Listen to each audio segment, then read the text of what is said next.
the game is clear. He's a champ when all else disappears. Rally the team with a wink and a cheer. He's the leader that everyone fears. Quickly, it's a real heater. One more friend, he's a locker room leader. In the chaos, he's the center, turning us into believers. Good evening, ladies and gentlemen. It is Monday night. It is 7 p.m. And you know that can only mean one thing. It is time for the Locker Room Breakdown as we get ready for Monday Night Raw and the Raw Patrol here at the Turnbuckle Affiliation Program and at Turnbuckle Studios. I am OM Dynamic. I am here to break down everything that happened last week, everything that is going to happen tonight.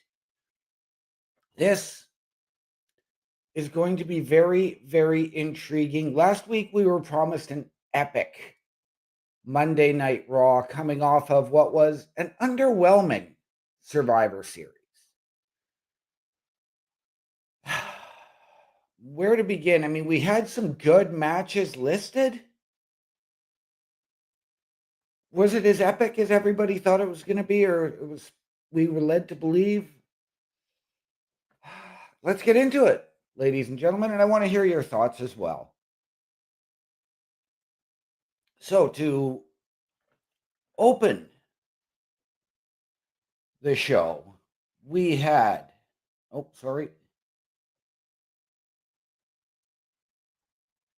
open the show, we had Rhea Ripley and Io Sky come out and cut a promo and challenge the Kabuki Warriors, only to then be interrupted by Charlotte Flair and Alexa Bliss. It was a very respectful promo, as Charlotte and Alexa did not come out in their gear, dressed and ready to fight. But Charlotte and Alexa said they wanted their rematch, so team of Rio, Rhea Ripley and Io Sky, had to go to the back of the line. But all four of those women were on the winning team at Survivor Series. What was going to happen? There were no fists thrown, nothing flying, nothing like that. This was a very, very respectful promo. I will give them that. But it really didn't do a whole lot for me, other than, okay, it gave us the matchup of Rhea Ripley and Io Sky later in the night to take on Charlotte Flair and Alexa Bliss.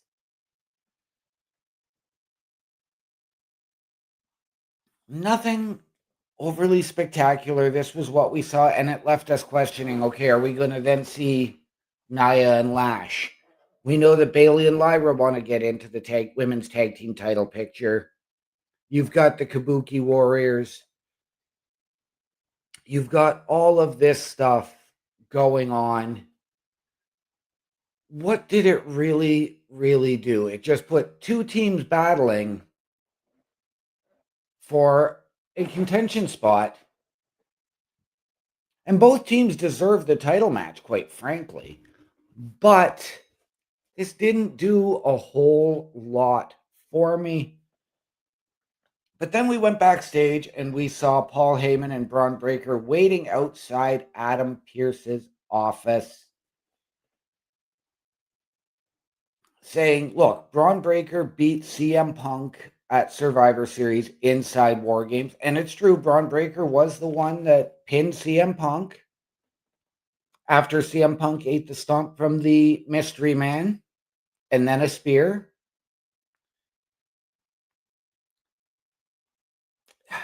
And we got a title match made for January 5th. So the first Raw of the new year, Monday night, January 5th. It also happens to be the 1-year anniversary show of Monday Night Raw on Netflix. So we are going to get Bron Breakker versus CM Punk that night. And I like it because now you're giving it time to build something towards that. I think a guy like Bronson Reed should maybe be a little bit more in that position just because he's got the victories over Roman Reigns. He's been the one that has been competing, whereas Braun Breaker has been more of the enforcer for the vision. But I like the build that they can do for this now because you do have just about a month to build to this match. Are we going to get a verbal tirade tonight? We will find out later on, and we will cover that when we cover the preview portion of the show.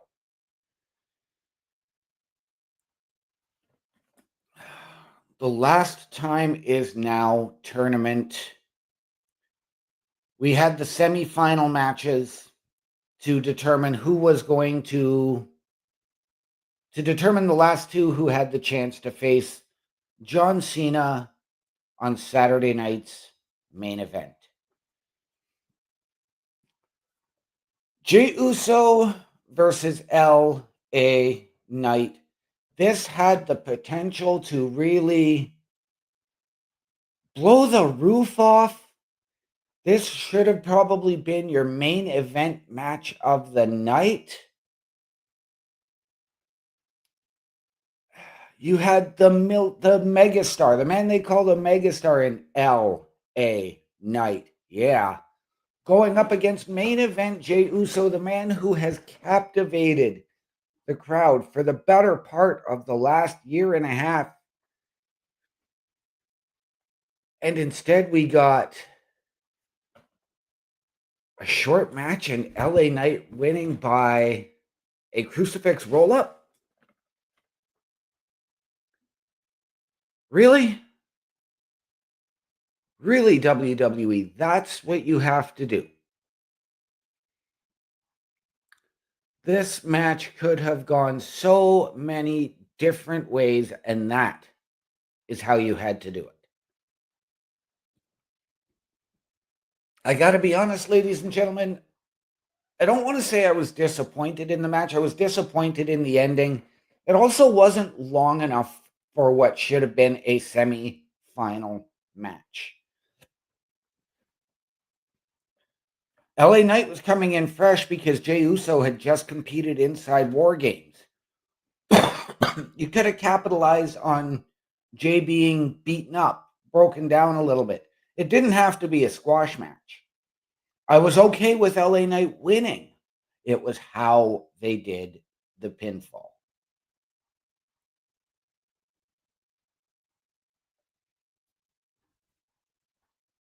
Mr. Best, good to see you, my friend. He's coming in saying you got to look at the bigger picture with that match. There's something in Jey's mind that's bugging him. We know that. He has said that. He's got so many people in his ears, in Jimmy, in Roman, in Punk, all of that going on. And he's confused. Right now, he is living out Randy Orton's theme music. He's got the voices in his head. I just don't agree with the ending and the way they booked that ending. I didn't like it. And the match really should have been probably 5 minutes more. And you could have gotten a whole lot more out. You could have had them battling, both of them get back in the ring at the count of 9 for LA Knight to hit the BFT as Jey's getting up. That would have been a far better finish. You could have had Jey Uso trying to come off the top rope. Jey Uso go for the super kick for LA Knight to duck. Both of them you can hit the BFT out of. Those would have been far better finishes than the one we got.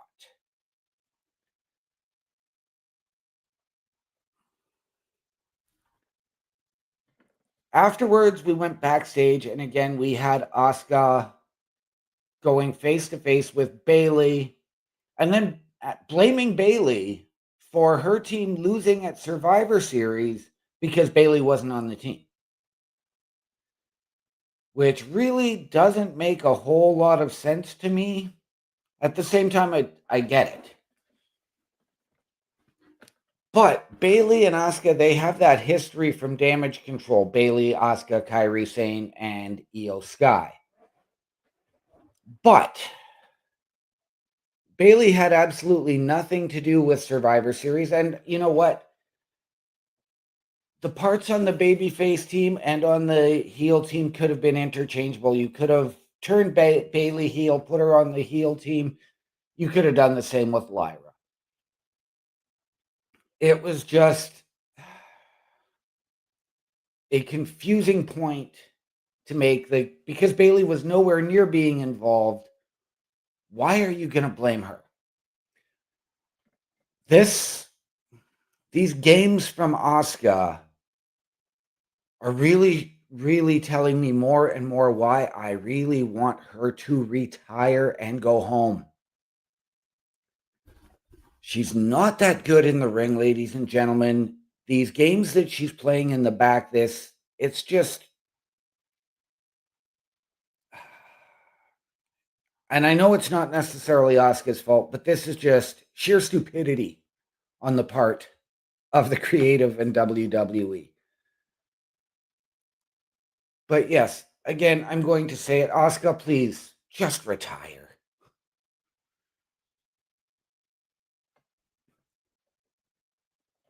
We did then have the Dominic Mysterio promo.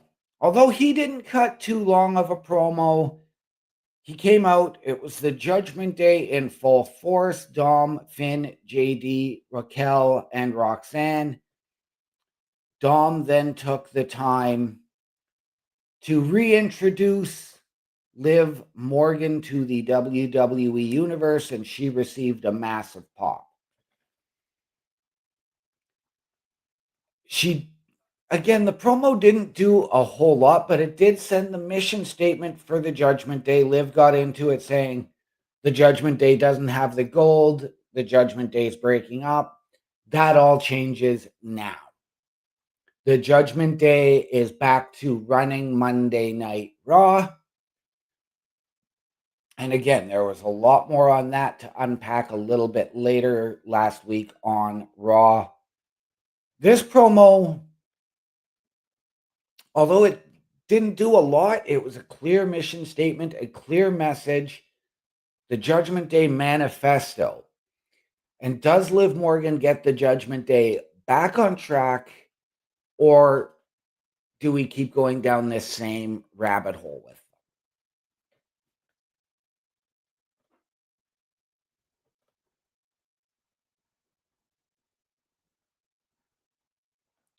Another match that should have been match of the night and was definitely get up there. It was a step up from what we got with Jey Uso and LA Knight. We had the World Tag Team Championships on the line as AJ Styles and Dragon Lee, and yes, I almost said it again, ladies and gentlemen, I almost called them AJ Lee.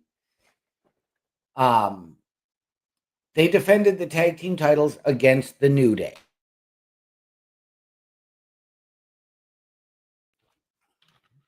Now, the New Day in the tag team title picture, not something I really needed or wanted to see. I'm just not that impressed. The New Day heel run has really fallen flat for me. And we need something more out of them. Whether you're going to pitch them as singles wrestlers.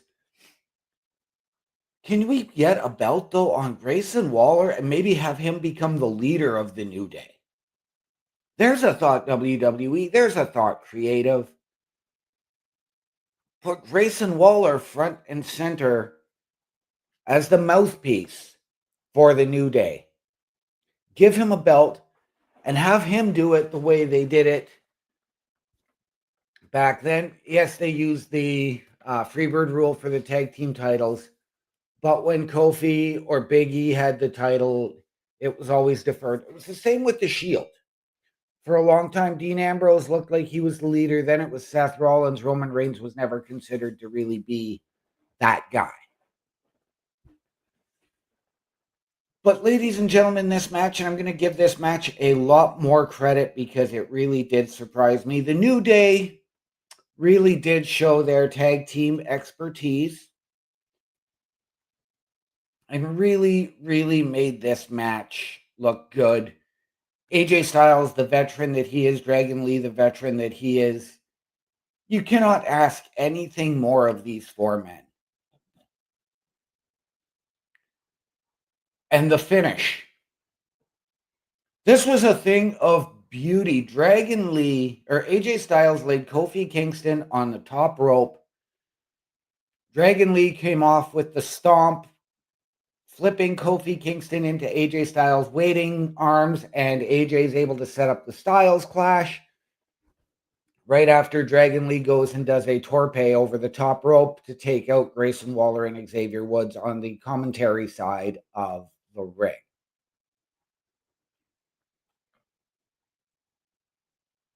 Fantastic finish. That is the type of finish that we need.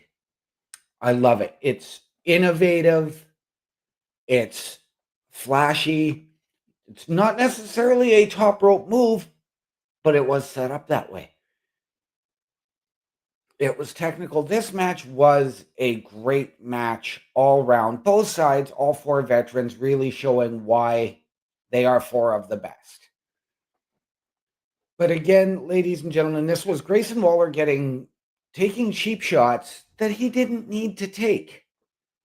Yes, he's on the outside. He's part of the New Day. He hadn't gotten physically involved at all. He hadn't even tried to provide a distraction in the match. And yet you've got him eating these bumps on the floor, and yet we can't get a Grayson Waller match in the ring?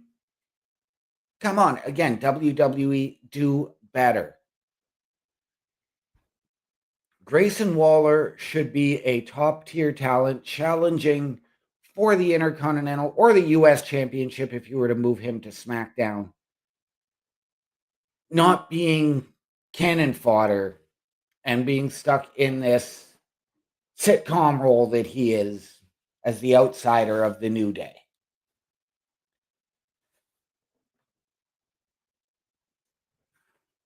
Then we get the vignette that everybody is talking about. Perhaps the biggest highlight from Raw. And for me, it carried on a little bit too long. We saw Maxine training in the ring, their new female women's Intercontinental Champion, Maxine Dupree. Training, it showed her with different competitors, male and female, in the ring. At one point, she did tap, but then you could hear her say again, and you get Natalya, Natty, turning around, wearing the gear she wears, her Low-Key Legend gear when she goes to AAA or when she's been to Bloodsport, stuff like that. And that's the Natty that we have been crying for quite some time, ladies and gentlemen. Really, since she started doing Bloodsport and we watched that, that is the Natty we want to see. Give her a little bit of attitude. Let her show off that aggressive killer instinct side. Let Natty be a heart, please. But like I said, and I know they waited towards the end of this, and yes, it did make it worthwhile, but the segment, this vignette, ran for about 30 seconds too long. Mr. Best saying he gets a feeling Natty will turn on Maxine. I see where you're coming from. I appreciate that opinion.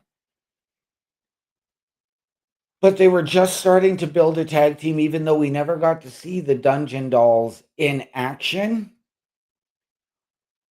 I'm going to say this. I think once Natty loses the Women's Intercontinental Championship, you're going to see her and Natty start to assert some tag team dominance, get to that tag team championship match, and that's where you get the Natty heel turn, especially if they lose. I don't want to see Natty turning on Maxine just for the sake of a heel turn at this point in the game. I want to see them build her, because maybe this is a testament to why I've said Maxine is the most improved women's wrestler since Liv Morgan. Is stuff like this. I never said Natty won the title, Mr. Best.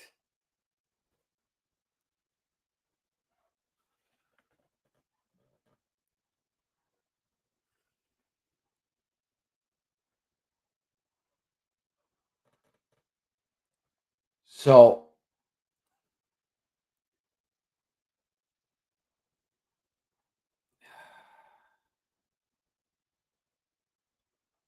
all right. Unfortunately, ladies and gentlemen, I have lost my train of thought here on this topic now.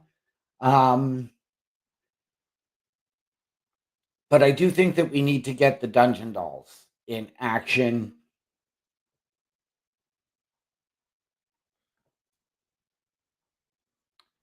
We then did see Liv Morgan come up to Stephanie Vicaire in the back, stare her down and say, basically, you've got my championship. I'm coming for it. She did congratulate her, but yes, that's where we're going to go. Then we had the Vision come out.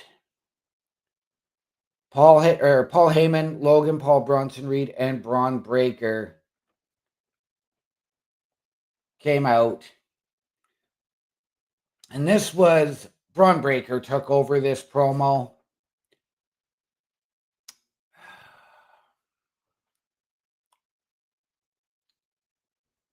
Even though he's his nephew, can we just say Scott Steiner Jr., please?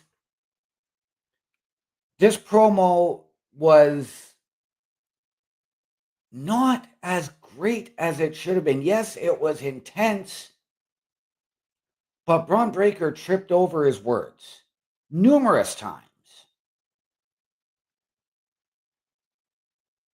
Numerous times.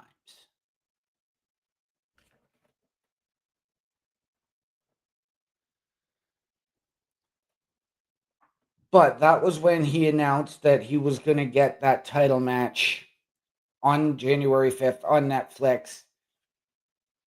And Braun Breaker coming out here saying, oh, good on you for, or calling out Punk for his comments of good on you for being at WrestleMania, blah, blah, blah, blah, blah. Let's see if you can cut a promo with the big boys. Well, consider it cut.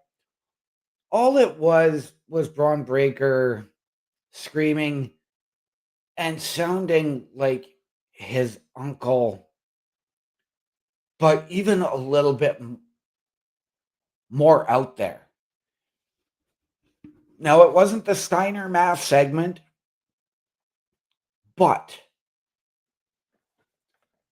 Braun Breaker, tone it down. If you were that intense on the promo, maybe work with Paul on cutting a promo. Let Paul do the talking for you. Or learn to talk just a little bit quieter. Maybe become more like a Jake Roberts instead of all intensity all the time. You're not Goldberg. You are definitely your uncle's nephew. You are definitely your father's son.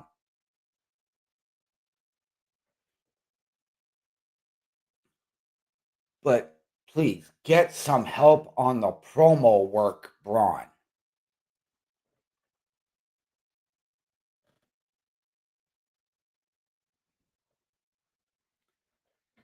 Now, ladies and gentlemen, again, back to the Last Time Is Now tournament. And what ended up being the absolute match of the night. And who would have thought it? Solo Sikoa and Gunther, the winner to face L.A. Knight last Friday on SmackDown.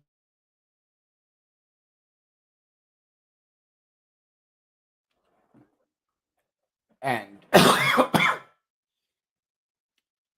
ladies and gentlemen, both of these men absolutely brought it. This was as hard-hitting and as physical an affair as we could have asked for. This match delivered so much more than Jay and L.A. Knight. There were so many times I thought Solo was going to win it. We didn't see Talatonga get involved, even though he was at ringside, because there is no issues between the MFTs and Gunther.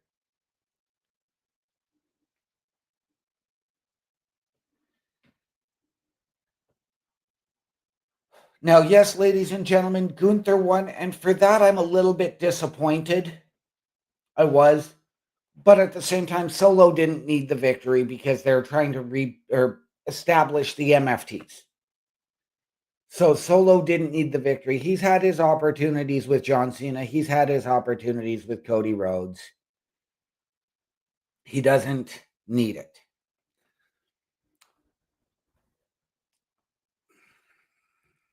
I'm okay with Gunther winning this and then facing LA Knight on SmackDown.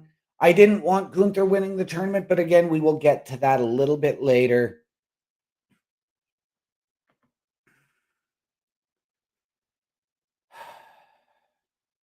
This, ladies and gentlemen, like I said, as hard-hitting, as physical and fair as we could have asked for.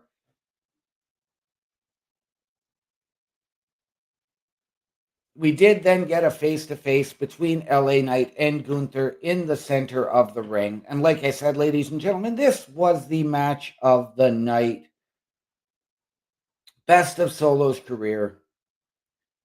And then we had AJ Styles and Dragon Lee again on our screens going to Adam Pearce saying, we want to defend the tag team titles again tonight against another team who is deserving, and AJ Styles and Dragon Lee have offered the opportunity to the War Raiders, but we will get into that in just a few minutes' time. Our main event of the night: Rhea Ripley, Io Sky, Charlotte Flair, and Alexa Bliss.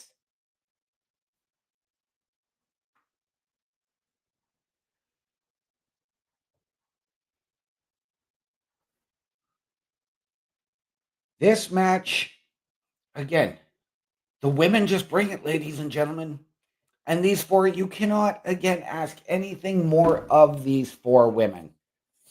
This was an amazing match. The power of Rhea Ripley, the agility of Io Sky, the cunning of Alexa Bliss, the experience and technical prowess of Charlotte Flair. This match had it all.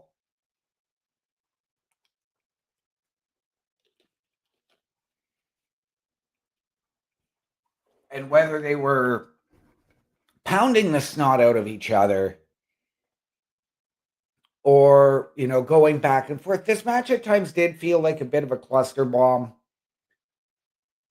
And it was the team of, it wound up becoming a double disqualification. That's right. Coming out of a broken pinfall when the Kabuki Warriors, Asuka and Io Sky, stormed the ring and laid out all four women for then Bayley and Lyra to come out. And then the Judgment Day. Liv Morgan, Raquel Rodriguez, and Roxanne Perez all came out, and they laid waste to everybody. At the end of this, and this was perhaps the moment of the night, Roxanne Perez, holding the Women's Tag Team Championship, looked at Liv, gave it to her to try and smooth anything over, and Liv gave her the Tag Team Championship back, got in between her and Raquel, and raised their hands and said, this is where it starts. The Judgment Day is back. So where do we go from here with this? Are we going to get the Judgment Day versus Bayley and Lyra tonight? And I would be all for it. Do Charlotte and Alexa show up? Do the Kabuki Warriors get in their faces? Ladies and gentlemen, the Women's Tag Team Championships are the hottest titles in WWE at the current time. And I couldn't be more excited. Ladies and gentlemen, it is time to go to the preview. But before that, take a good look at some of the programming we have going on here each and every night of the week. Turnbuckle Studios and the Turnbuckle Affiliation Program bring you the week of streams. Monday nights you get the Locker Room Breakdown at 7 p.m. Eastern, followed by the Raw Patrol at 8 p.m. Eastern. Tuesday brings you the flagship show, Turnbuckle Talk, at 8:05 p.m. Eastern. Wednesday we play games with the PlayStation Showcase at 8 p.m. Eastern. Thursday we go TNA when we brace for Impact at 7:55 p.m. Eastern. Friday we secure all details as we answer the call for the SmackDown security detail at 8 p.m. Eastern. The weekend brings you Saturday Night Gaming at 8 p.m. Eastern. On Sundays be sure to catch the Chris Parrish podcast at 12:15 p.m. Eastern, followed by the Boar's Nest at 8 p.m. Eastern. Be part of the shows and join the chat every day. A Turnbuckle Affiliation program is looking for more people. If you have passion level for pro wrestling, sports, video games, or something else, then Turnbuckle Studios is the place to be. If you have ever wanted to pursue content creation and want to join our team, then we would love to have you. Check out turnbucklestudios.org or contact us by email today, because your future is now, and we want you to tap in.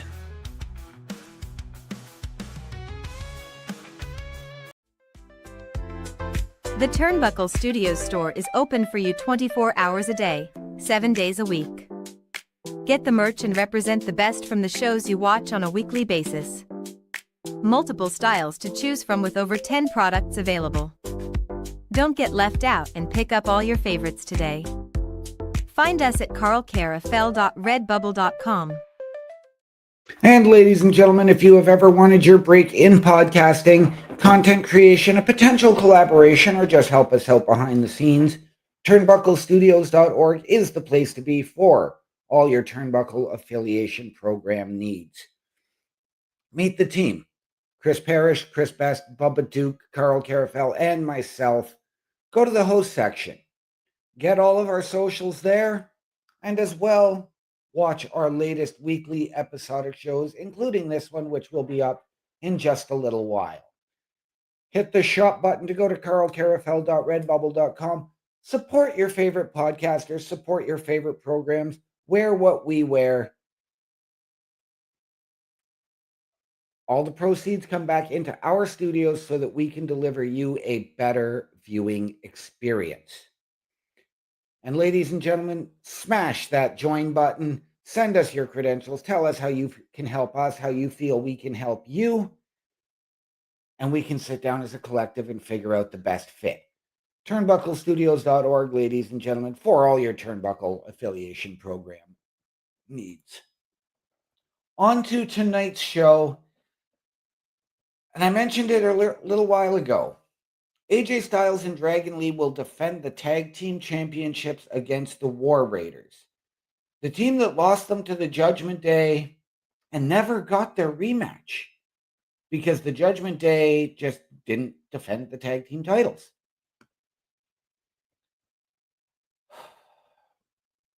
Do I expect AJ and Dragon Lee to lose? No.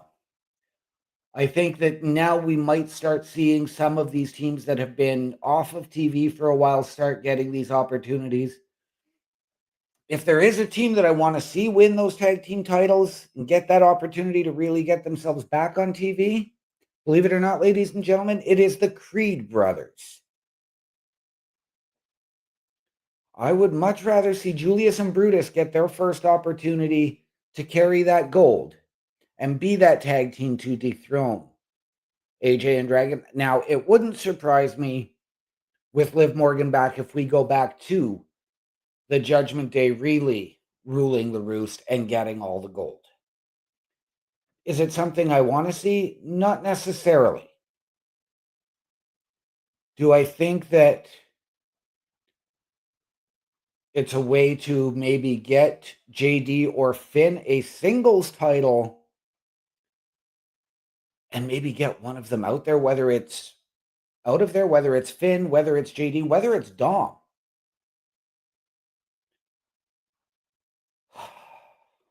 But I'm looking forward to this matchup, ladies and gentlemen. Again, should be a hard-hitting physical affair. A lot of respect behind this match.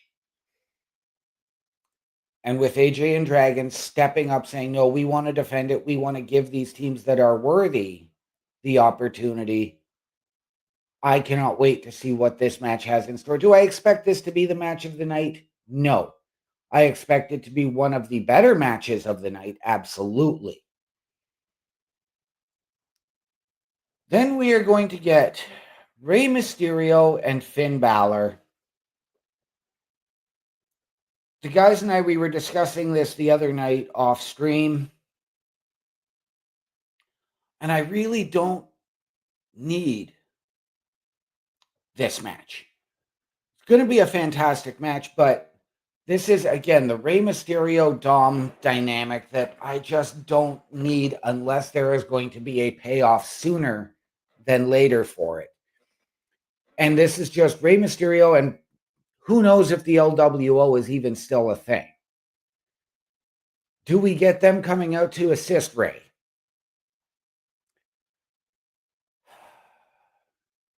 This is just not something I need, but give me Finn Balor due to a lot of interference and shenanigans to win.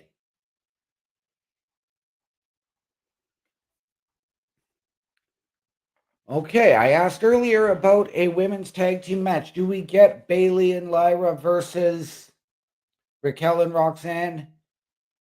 We do not, but we do get two of those four women going one-on-one.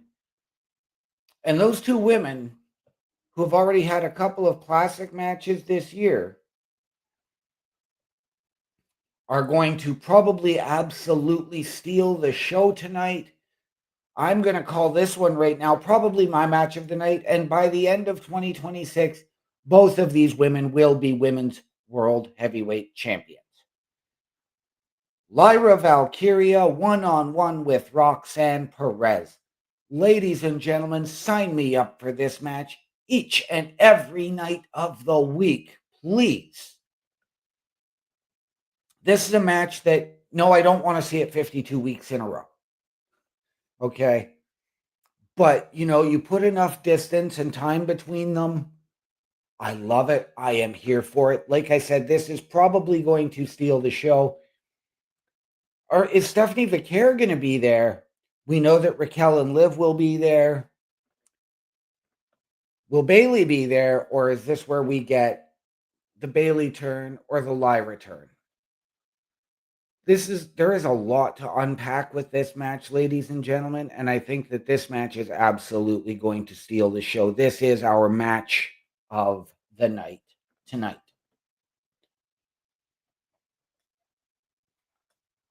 The winner of the Last Time Is Now tournament is coming out to address John Cena. That match, the finals happened on SmackDown. It was Gunther versus LA Knight, with Gunther coming out on top. And again, ladies and gentlemen, I've said it before, I do not need or didn't need or want Gunther to win the tournament, just because I don't want him becoming that legend retirer, so to speak.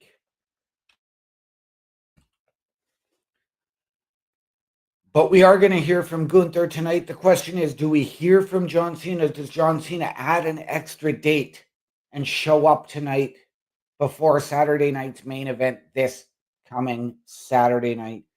Programming note on that: Saturday night gaming for Chris Best will be Saturday afternoon gaming, as there will be a PLE patrol with Chris Best, myself, and I do believe Carl Carafel will be joining. We are also going to see and probably hear from Stephanie Vaquer, and I'm sure she's going to address Liv Morgan. I wouldn't be surprised to see that matchup get made sooner, though I'd like to see Liv get back in the ring one-on-one with somebody first.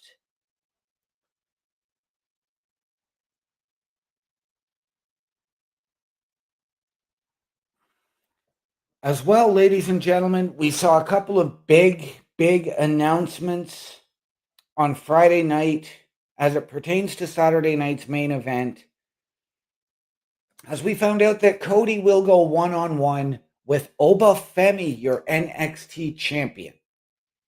Bailey will go one-on-one with Sol Ruka.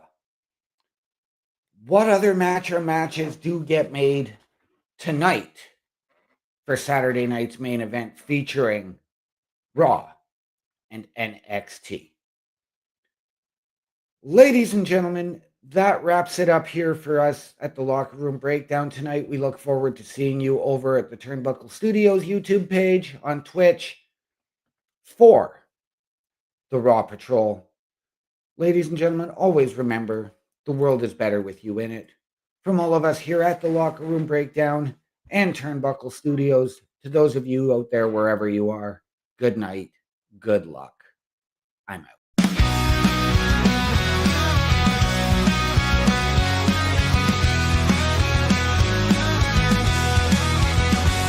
In the locker room, a guy you'll find loves bad hockey, teams can't deny. His best friend is up the hand so true, loyal until his friend goes number 2. During the heat of the game, it's clear he's a champ when all else disappears. Rally the team with a wink and a cheer. He's the leader that everyone fears.